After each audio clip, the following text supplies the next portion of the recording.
Hi friends, welcome back to my channel. ఈరోజు మా lunch ఏంటంటే వైట్ రైస్.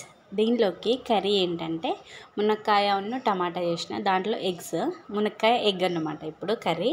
అయితే అన్నం ఎందుకు అంత కొంచెం వండినా అంటే పొద్దున పొట్టను కోసం మూంగ్ దాల్ చపాతీ చేస్తుంటే దాంట్లో కొంచెం పిండి మిగిలితే, సో ఎట్లాగా చపాతీ ఉంటాయి కదా అని చెప్పేసి రైస్ అయితే కొంచెం పెట్టేసిన. ఇంకా ఒక పెద్ద మనిషి స్కూల్కి వెళ్ళేటప్పుడు ఏం చెప్పిండంటే, మమ్మీ నేను ఇంటికి వచ్చేసరికి నాకు కంకి ఉడకబెట్టి సర్ప్రైజ్ ఇవ్వు అన్నాడు. అందుకే తీసుకొచ్చి ఆయన ముందట పెడితే కంకులే తినుకుంటూ కూర్చున్నాడు. ఫైనల్గా అయితే ప్లేట్లో కొంచెం అన్నం, ఇంకా కర్రీ అండ్ ఒక చపాతీ అయితే వేసుకొని తింటున్నాను.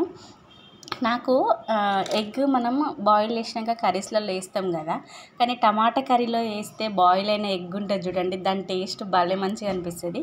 ఇంకా ఈ కర్రీ వచ్చి చపాతీలోకి అయితే కరెక్ట్గా ఉప్పు సరిపోయింది. ఇంకా అన్నంలోకి కొంచెం ఉప్పు అయితే తక్కువ ఉంది, బట్ నాకైతే అన్నంలోకి ఈ కర్రీ బాగా నచ్చింది. ఇంకా మీ లంచ్ కంప్లీట్ అయిందా? మీరేం తిన్నారో కామెంట్ చేయండి. అండ్ అట్లనే మా వీడియో మీకు నచ్చితే ఒక్క లైక్ ఇచ్చుకోండి, అలాగే సబ్స్క్రైబ్ చేయండి. Bye friends.